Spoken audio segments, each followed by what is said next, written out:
समीचीन विकल्पों का सम्यक समाधान। सुनिए परम पूज्य श्रमण श्री सुप्रभ सागर जी महाराज के मुखारबिंद से YouTube चैनल सुप्रभ उवाच पर शुभाशीष परम पूज्य श्रमणाचार्य 108 श्री विशुद्ध सागर जी महाराज। सानिध्य श्रमण सुप्रभ सागर जी महाराज, श्रमण प्रणत सागर जी महाराज। पुण्य आर्जक श्रीमती मधुबाला सुरेश चंद जी पाटोदी, बेटी दामाद श्रीमती विनीता अर्पित जी पहाड़िया मंडीदीप, बेटे बहू मोहित अंकिता पाटोदी, रोहित मुस्कान पाटोदी, अभी नैवेद्य जीने भव्य एवं समस्त पाटोदी परिवार। जैन बर्तन भंडार छिंदवाड़ा। ओम नमः सिद्धेभ्य। नमो नमः सत्यहितं कराय वीराय भव्यां भुजभास्कराय अनन्तलोकाय सुरार्चिताय देवादिदेवाय नमो जिनाय देवादिदेवाय नमो जिनाय। पंच परमिष्टि भगवान की परम पूज्य आचार्य भगवंत गुरुवर विशुद्ध सागर जी मुनि महाराज की, परम पूज्य मुनि श्री सुप्रभ सागर जी महाराज की,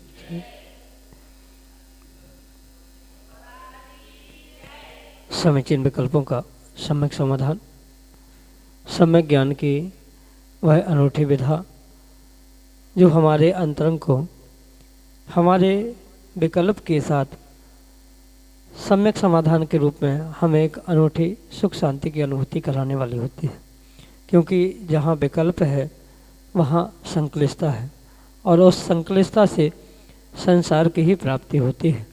लेकिन जब हमारे विकल्प का सम्यक रूप से समाधान हमें किसी निर्ग्रंथ गुरु से प्राप्त हो जाता है तो वह हमारी संक्लिष्टता विशुद्धि के रूप में वृद्धिंगत होती है और वही विशुद्धि हमारे आत्म कल्याण का पथ प्रशस्त कराने वाली होती है। परम पूज्य आचार्य भगवंत गुरुवर विशुद्ध सागर जी महाराज के मंगल सुभाषित से परम पूज्य मुनि श्री सुप्रभ सागर जी महाराज ने आपको आपके अंतरंग की सुख शांति की अनुभूति कराने के लिए सम्यक समाधान रूपी अनूठी विधा प्रदान की है। तो आप भी इस अनूठी विधा से जुड़ते हुए अपना समीचीन विकल्प भेजने का पुरुषार्थ करें और अपने मन के विकल्प का सम्यक रूप से समाधान प्राप्त करें। प्रारंभ करते हैं आज का सम्यक समाधान और आज के पहले विकल्प के लिए अमन जैन सर्रा महाराज के चरणों में बारंबार नमोस्तु निवेदित करते हुए अपना समीचीन प्रश्न रख रहे हैं कि महाराज जी, यदि कोई व्यक्ति किसी कार्यक्रम में कोई बोली लेते हैं और उसके बाद वह बोली के पैसे नहीं देते तो उनके लिए कौन से कर्म का बंध होगा? हमारे समीचीन विकल्प का सम्यक समाधान करने की अनुकंपा करें। नमोस्तु महाराज जी, नमोस्तु। ओम नमः सिद्धम।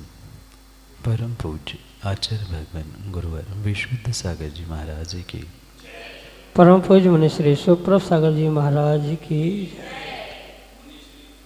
जो जीव सामूहिक रूप से बोली लेने के बाद भी या व्यक्तिगत रूप से बोली लेने के बाद बोली देने के लिए बोली का धन मंदिर या उचित स्थानों में जमा करने के लिए अपने आप को वंचित करता है या सीधी सी बात कह दे तो वह अपने बातों से मुकर जाता है, तो ऐसे कार्य करने से पहली तो बार वह असत्य बोलता है और उस असत्यता के कारण से यानी झूठ रूपी पाप के कारण से बहुत सारे पाप कर्मों का आश्रय तो वह कर ही रहा है। झूठ, असत्य बात से मुकर जाना ये पापाश्रव का निमित्त होता ही होता है। इसके अलावा भी जैसे बोली के पैसे, बोली की राशि जमा ना करना, उसको स्वयं उपभोग में लाना, ये और एक बहुत बड़ा पाप निर्माल्य सेवन के रूप में आचार्य भगवंतों ने कहा है।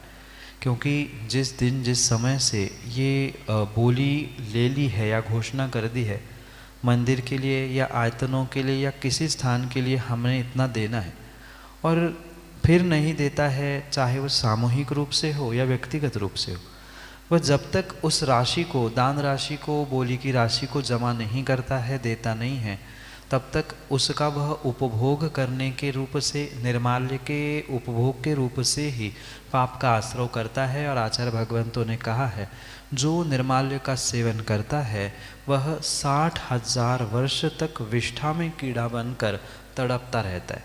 और इतना ही नहीं, ये अगले पर्याय के अलावा आने वाले बहुत सारे पर्यायों में वह नरक, निगोद जैसे दुखदायी योनियों को भी पुनः पुनः प्राप्त करता है। ये बहुत बड़ा पाप निर्माल्य के सेवन के रूप में बोली के पैसे ना देने वाले जीवों के साथ होता है। उसके अलावा भी बहुत सारे पाप का आश्रय, जैसे झूठ बोलने के कारण से पाप का आश्रय कर रहा है, दूसरे के साथ हाँ मिला के हुए अगर वो कार्य सिद्ध नहीं हुआ, सामूहिक रूप से बोली ली, और जो जिसको राशि देनी थी वो नहीं जमा कर पा रहा है, तो कार्य नहीं हो पा रहा है, तो वहाँ दूसरों के कार्यों में विघ्न डालने का भी, मतलब अंतराय कर्म का भी उसको आश्रय होगा। किस निमित्त से दान दे रहा था या किसके लिए बोली ली थी, उस पर भी डिपेंड करता है कि अन्य किन किन कर्मों का आश्रय वह जीव वहाँ पर कर रहा है। ये तत् घटना या तद विषय को समझते हुए और विशेषता से उसके कर्माश्रय, पापाश्रय को समझा जा सकता है, पर सामान्य रूप से इतना ही समझना कि मुख्यतः वहाँ निर्माल्य सेवन रूप और असत्य वचन या बातों से मुकरने रूप पाप का आश्रय वह नियम से प्राप्त करता है। यही आपके लिए सम्यक समझ। प्राची जैन, लखनऊ उत्तर प्रदेश से, महाराज श्री के चरणों में बारंबार नमोस्तु निवेदित करते हुए अपना समीचीन प्रश्न रहे कि महाराज श्री देवशास्त्र गुरु को नमस्कार करते समय गवासन का ही क्यों महत्व है, वज्रासन का क्यों नहीं, या अन्य कोई आसन का महत्व क्यों नहीं? हमारे समीचीन विकल्प का सम्यक समाधान करते हुए हमारा मार्गदर्शन करने की अनुकंपा करें। नमोस्तु महाराज जी, नमोस्तु। जिनागम में प्रत्येक क्रियाओं के लिए अनेक प्रकार के आसनों की व्यवस्था हमारे पूर्वाचार्यों ने, दिगंबर आचार्यों ने बताई। जैसे देवशास्त्र गुरु को नमस्कार करते हुए जो गवासन की व्याख्या सर्वत्र प्राप्त होती है, वहाँ पर शब्दों को गौर से समझे तो गवासन का अर्थ होता है, जैसे गाय रुंथन करने के लिए बैठती है, जुगाली करने के लिए बैठती है, दोनों पैरों को फोल्ड करते हुए, उस मुद्रा को गवासन कहा जाता है। और मात्र गवासन नहीं, आगम में अनेकानेक आसनों की व्यवस्था कही है, पर किस कार्य के लिए कौन सा आसन उचित है इसका भी मार्गदर्शन आगम ग्रंथों में प्राप्त होता है। कायोत्सर्ग करते हुए कौन सी मुद्रा होनी चाहिए, पूजन के समय कैसी मुद्रा, कैसे आसन होने चाहिए, ध्यान के समय में क्या आसन होने चाहिए, किस माला के जाप के समय किस प्रकार का आसन होना चाहिए, ये सब कुछ विधाएं हमारे आगम में अवश्य ही मिलती है। पर जो वंदन करने की मुद्रा है, नमस्कार करने की, प्रणाम करने की मुद्रा है, वहाँ सबसे मुख्यता से वह गवासन की ही मुद्रा सर्वश्रेष्ठ स्वीकार की जाती है। जो श्रावक है, मतलब पुरुष वर्ग है, उनको पंचांग नमस्कार या साष्टांग नमस्कार की भी योग्यता आचार्यों ने कही है। मतलब पुरुष वर्ग इस पंचांग नमस्कार को यानी मात्र घुटने टेक कर, माथा टेक कर नमस्कार कर सकते हैं, पूरे दंडवत के रूप में साष्टांग नमस्कार कर सकते हैं। पर सर्वसामान्य सभी जीवों के लिए यानी महिला, पुरुष, साधु वर्ग आदि सबके अपेक्षा से ये सर्वोत्कृष्ट आसन गवासन यानी दोनों पैरों को घुटनों से मोड़कर जो माथे को ज़मीन पर टेका जाता है और हाथ आगे किए जाते हैं, उसे गवासन कहा जाता है। और ये पूर्ण रूप से विनय का प्रतीक माना जाता है। लघुता से ही किसी की वंदना की जाती है, किसी को प्रणाम, नमस्कार, नमोस्तु आदि किया जा सकता है, क्योंकि अकड़ के तो हो ही नहीं सकता। बहुत सारे लोग खड़े खड़े नमोस्तु करते हैं। नमोस्तु या नमस्कार करने की जो विशेष मुद्रा है, विशेष फल देने वाली उत्कृष्ट मुद्रा है, वह गवासन है। उसके कारण से व्यक्ति की, श्रावक श्राविका या साधु आदि की पूर्ण रूप से विनय झलकती है, अन्य मुद्राओं में विनय नहीं झलकती है। जैसे वज्रासन भी है, पद्मासन भी है, तो ये बैठने के आसन हो सकते हैं। वज्रासन कब लगाना चाहिए ये भी व्याख्यान मिलता है। पद्मासन का, अर्ध पद्मासन का ध्यान के समय में कैसा उसका फल है, ये भी सब कुछ प्राप्त होता है। पर विनय की मुद्रा वह गवासन है, और उससे ही विनय पूर्वक ही प्रभु को, गुरु को, जिनवाणी को नमस्कार करना होता है, नमोस्तु अभिवादन आदि करना होता है। इसलिए जब भी देवशास्त्र गुरु को नमस्कार करने की बात आती है, तब गवासन की मुद्रा से ही युक्त होते श्रावक, श्राविका और साधु सामान्य रूप से सभी के लिए उसी मुद्रा का प्रयोग करते हुए ही नमस्कार करना चाहिए, क्योंकि विनय उससे ही झलकता है, लघुता उससे ही झलकती है, अन्य किसी प्रकार से नहीं। यही आपके लिए सम्यक समाधान। प्रमोद जैन, इंदौर, मध्य प्रदेश से अगले समीचीन विकल्प के लिए। महाराज जी के चरणों में नमोस्तु नमोस्तु नमोस्तु। महाराज जी, हमारा प्रश्न ये है कि हम समलेखना पूर्वक मरण करना चाहता हूँ, तो किस प्रकार हम अपने जीवन को उत्तरोत्तर बढ़ाएं कि हमारी भावना पूर्ण हो सके। नमोस्तु महाराज जी, नमोस्तु महाराज जी। संलेखना पूर्वक समाधि मरण मात्र अंतिम समय में होना संभव नहीं होता, अपितु जीवन भर की साधना जब फलीभूत होती है, तब कभी जाकर यह संलेखना पूर्वक समाधि मरण सफल हो सकता है। चाहे श्रावक हो, चाहे साधु हो, दोनों के लिए जीवन भर इसका पुरुषार्थ करना, इसकी सफल भावना भाना, ये परम आवश्यक। जैसे आपकी भावना है कि संलेखना पूर्वक समाधि मरण प्राप्त करे, तो कुछ मिनटों में, कुछ घंटों में, या कुछ दिनों में, या कुछ महीनों में भी ये फलीभूत हो, ये आवश्यक नहीं है। कई वर्ष इसके लिए प्रयास करना पड़ता है। जो उत्कृष्ट विधि आचार्य भगवंतों ने बताई है संलेखना समाधि की, तो उसके लिए कम से कम 12 वर्ष की साधना आचार्य भगवंतों ने बताई कि मृत्यु के बारे में पहले से ही किसी विशेष ज्ञानी ज्योतिषाचार आदि से उसका बोध कराए कि लगभग आयु कितनी है, और जैसे समझ में आ जाए कि 12-10 साल की है, मतलब उससे कम है, तो ये संलेखना जीवन पर्यंत ग्रहण करते हुए क्रम से किस प्रकार से कषायों को कम करना, किस प्रकार से शरीर को कृश करना, ये व्यवस्था मरणकंडिन का और भगवती आराधना जैसे ग्रंथों में लिखी है। जैसे 2 प्रकार की संलेखना कही है कि कषाय कृश और शरीर कृश, यानी शरीर को भी कमज़ोर करते जाना, और भीतर के राग द्वेष से युक्त होने वाली जो कषाय है उनको भी कमज़ोर करते जाना। तो ये साधना क्रम से होती है। इसके विषय में बहुत विस्तार से लिखा है कि प्रारंभ के 4 वर्षों तक क्या करना, फिर 4 वर्ष क्या करना, और फिर बचे हुए 4 वर्ष में वो अंतिम सीढ़ी जो समाधि संलेखना की है, वह शरीर कृश करते हुए किस प्रकार से करना है। घर परिवार में रह रहे हैं तो प्रारंभिक अवस्था में उनसे राग द्वेष किस प्रकार से हम कम कर सकते हैं। घर के प्रति, घर वालों के प्रति, परिवार के प्रति धीरे धीरे ममत्व का त्याग करना, क्रोध, मान, माया, लोभ, इनको कृश करना, ये कषाय संलेखना या कषाय कृश रूप संलेखना कही जाती है।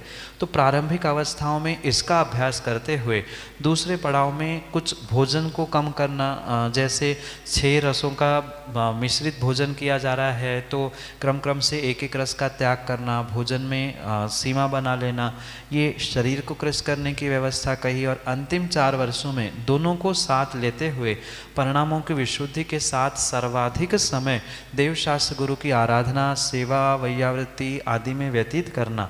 इस प्रकार से ये भावना और शरीर से भी पुरुषार्थ से ही संभवता हो सकती है किसी व्यक्ति की समाधि संलेखना की पूर्ण तैयारी के साथ वही जीवन में इस संलेखना पूर्वक मरण को प्राप्त कर सकता है।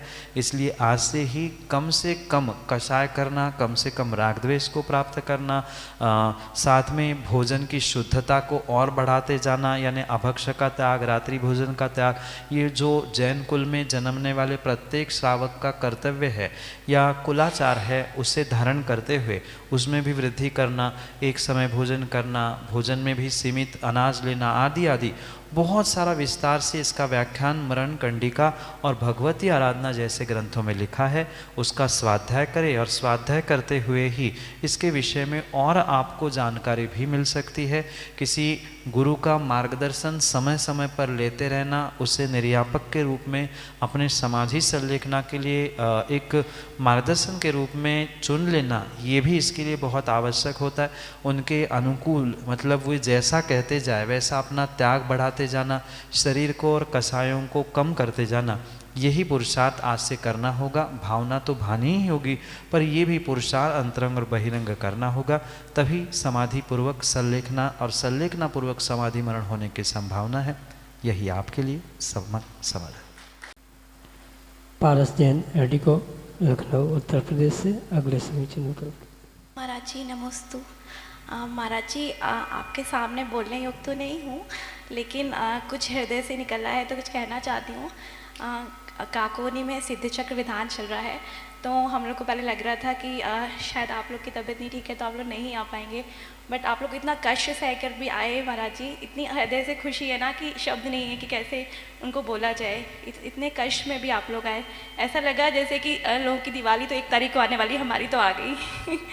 ऐसा बिल्कुल महाराज जी, इतनी प्रसन्नता हुई। नमस्ते महाराज जी, बहुत बहुत धन्यवाद, हृदय से धन्यवाद। जी महाराज जी, मेरा प्रश्न है कि एक देव एक शास्त्र एक गुरु होना चाहिए या फिर एक जैसे देव शास्त्र गुरु होना चाहिए? नमस्ते महाराज जी। सम्यक दृष्टि जीव को सच्चे देवशास्त्र गुरु पर श्रद्धान होना परम आवश्यक है। पर श्रद्धान का मतलब सच्चे देवशास्त्र गुरु को पूर्ण रूप से स्वीकार करने की आवश्यकता है। जैसे वर्तमान में देखने में कि आ रहा है कि हमारे तो मात्र पारसनाथ भगवान ही हैं, हम अन्य भगवंतों को नहीं मानते। हम तो मात्र समयसार या कोई अमुक ग्रंथ ही शास्त्र के रूप में, सच्चे जिनवाणी के रूप में मानते। हम मात्र एक सुप्रभ सागर को ही गुरु मानते हैं, अन्य किसी को गुरु स्वीकार ही नहीं करते। ये किसी भी प्रकार से धारणा या ऐसा सोचना सम्यक दृष्टि का हो ही नहीं सकता। जो सच्चे देवशास्त्र गुरु का स्वरूप बताया है, उस सच्चे देवशास्त्र गुरु के स्वरूप को जो भी प्राप्त हो रहा है वह सब कुछ हमारे पूजने योग्य है, श्रद्धान करने योग्य है। ये जब आपकी या किसी व्यक्ति की सोच होगी तो ही वह सम्यक दर्शन को प्राप्त कर सकता है।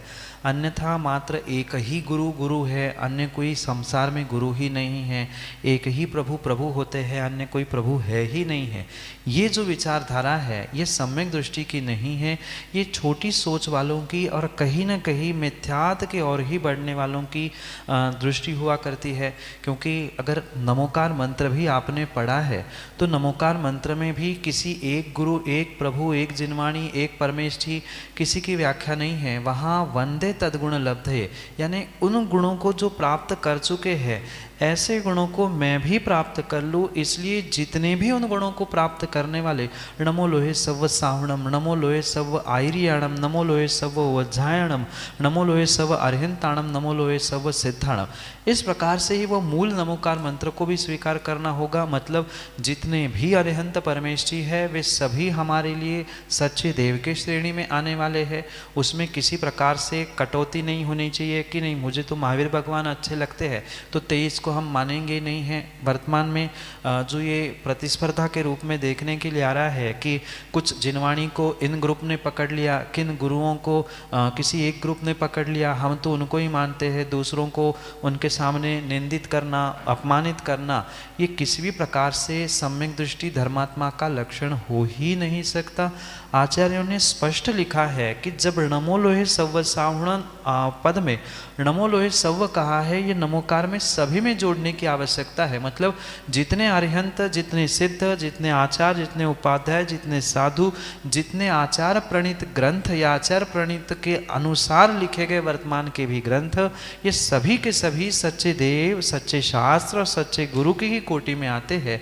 इनमें से किसी एक एक को मानना ये किसी प्रकार से उचित नहीं है, एक जैसे भी हो आवश्यक नहीं है। क्योंकि कोई व्यक्ति किसी विशेष गुरु का भक्त है तो वह उस गुरु से अगर अगर दूसरे गुरुओं की कंपैरिजन करेगा तो संभवतः शायद कोई एक जैसा मिले। जब एक माँ से जन्मने वाले 2-4 संतान एक समान नहीं होती है, उनका बर्ताव, उनका स्वभाव एक सा नहीं हो सकता है, तो एक जिन शासन में दीक्षित होने वाले सभी साधु आचार्य उपाध्याय एक जैसे हो कतई संभव नहीं हो सकता है।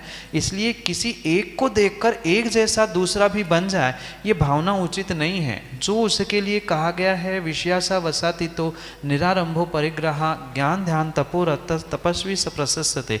मेरी भावना में भी शायद आप लोग पढ़ते होंगे, विषयों की आशा नहीं जिनके, जो ये पद लिखे हैं, ये जिनमें सूट हो रहे हैं, हूबहू ये गुण जिसमें हमें दिखाई दे रहे हैं, वे सभी साधु हमारे लिए गुरु के स्थान पर, सच्चे गुरु के स्थान पर पूजने योग्य होने चाहिए। इसमें भी ध्यान दे, किसी का किसी के प्रति लगाव हो भिन्न विषय है। जिस गुरु ने, जिस प्रभु के निमित्त से हम पे उपकार हुए हैं, वह विशेष लगाव का स्थान हो सकता है, पर किसी व्यक्ति विशेष या किसी गुरु संघ प्रभु मंदिर आदि की विशेषता होने पर भी, लगाव होने पर भी दूसरों से कोई किसी प्रकार से कटाक्ष निंदा बुराई ना हो तो ही वह सम्यक दृष्टि हो सकता है। नहीं तो सम्यक दर्शन के जैसे दोष कहे हैं, शांतिनाथ भगवान शांति देते हैं, पारसनाथ भगवान चिंतामणि हैं तो वो चिंता का हरण करते हैं आदि सोचकर उनको ही मानना, ये सम्यक दर्शन के भी चलमल आगाढ़ रूपी दोष कहे जाते हैं। ये भगवान मेरे, ये वेदी मेरी आदि, ये सभी दोष होने के कारण से ऐसा विचार, ऐसी धारणा और ऐसी सोच बिल्कुल भी ना बनानी चाहिए। जो सच्चे देवशास्त्र गुरु के गुण कहे हैं, यानी वीतरागी, सर्वज्ञ और हितोपदेशी, ये हमारे लिए सच्चे देव है। अरिहंत के द्वारा और निर्ग्रंथ के द्वारा प्राप्त जो जिनवाणी है वो हमारे लिए सच्चे शास्त्र है। और विषयों की आशा से रहित होकर जो निर्ग्रंथ दिगंबर भेष को धारण करते हुए अंतरंग बहिरंग परिग्रह से रहित होकर रत्नंत्र की आराधना करने वाले, वे सभी सच्चे साधु हमारे लिए सच्चे गुरु की श्रेणी में आते हैं। यही श्रद्धा, यही विश्वास करना होगा।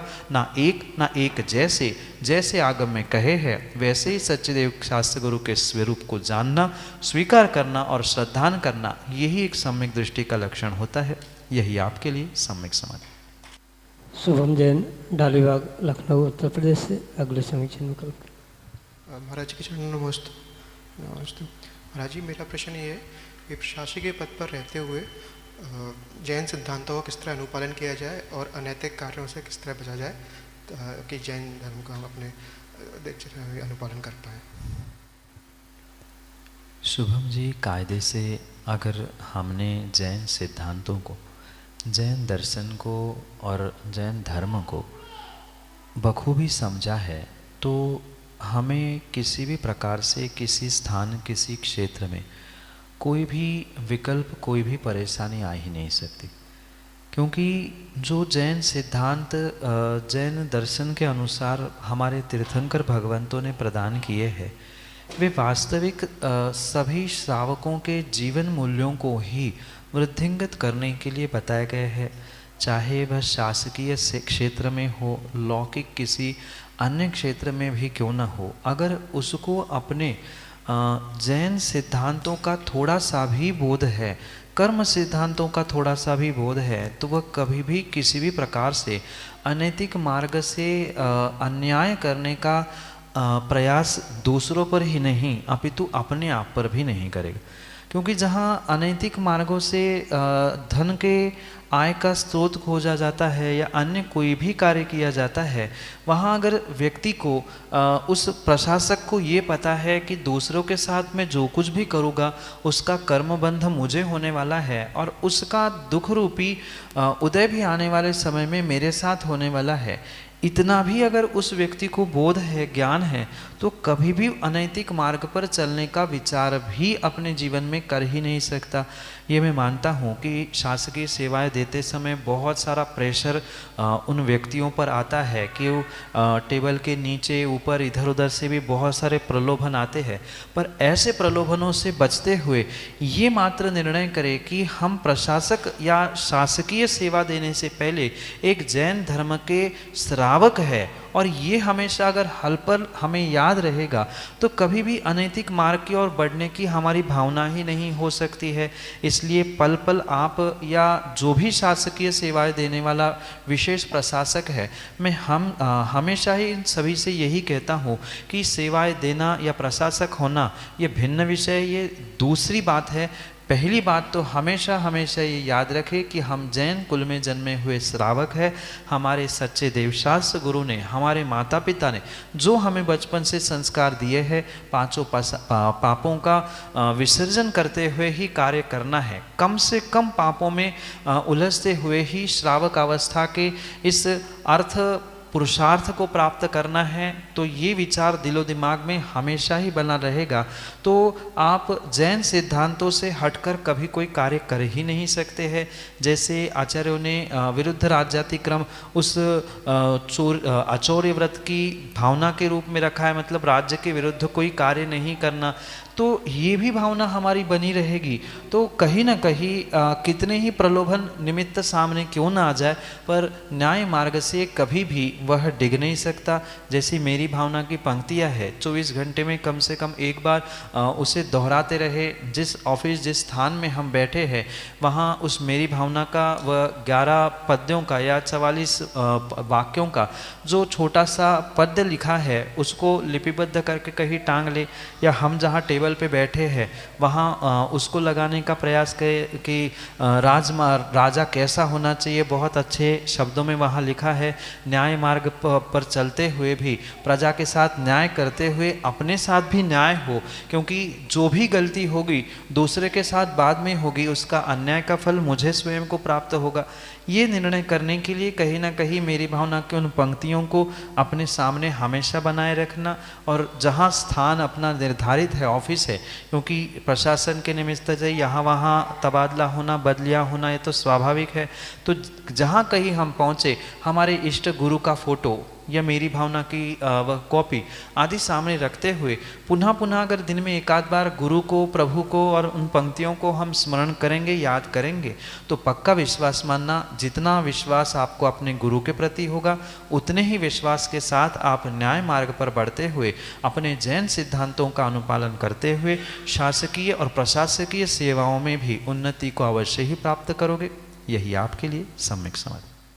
समीचीन विकल्पों का सम्यक समाधान सुनिए परम पूज्य श्रमण श्री सुप्रभ सागर जी महाराज के मुखारबिंद से। YouTube चैनल सुप्रभ उवाच पर शुभाशीष परम पूज्य श्रमणाचार्य 108 श्री विशुद्ध सागर जी महाराज। सानिध्य श्रमण सुप्रभ सागर जी महाराज, श्रमण प्रणत सागर जी महाराज। पुण्य आर्जक श्रीमती मधुबाला सुरेश चंद जी पाटोदी, बेटी दामाद श्रीमती विनीता अर्पित जी पहाड़िया मंडीदीप, बेटे बहू मोहित अंकिता पाटोदी, रोहित मुस्कान पाटोदी, अभी नैवेद्य जीने भव्य एवं समस्त पाटोदी परिवार, जैन बर्तन भंडार छिंदवाड़ा।